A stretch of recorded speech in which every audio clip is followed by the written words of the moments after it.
A Day in the Life of a Retired Couple. Nung matapos naming DIY yung aming powder room, sabi ko nga ituloy na namin dito sa hallway at i-update na din namin at i-repaint yung ceiling at saka yung walling. So ayan na nga, nagsisimula na kami na i-repaint siya. Then napo na namin, parang hindi maganda kasi nga yung ceiling wala siyang kornisa. And then ayan, nag-design na din ako, pinakita ko sa mister ko kung paano ang gagawin namin. So nagkabit na siya ng kornisa, ayan na. Then habang nagpuputol siya ng wood paneling, pinintahan ko na 'tong mga nailagay namin. Ito yung wood paneling na gusto ko, na very vintage ang dating kasi niya, ayan.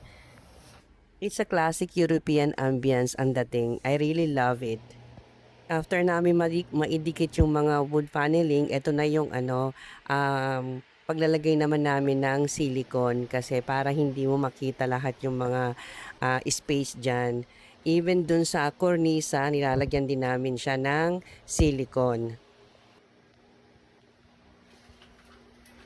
And here it is na, tapos na kami sa another project, 'di ba? But meron pa yang kasunod kasi hindi pa yan talaga complete. May hinihintay pa ako na ilalagay ko diyan.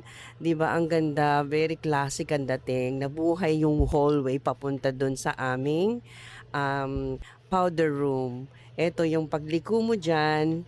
Ito na yung powder room papunta naman doon sa aming bathroom. Ayan.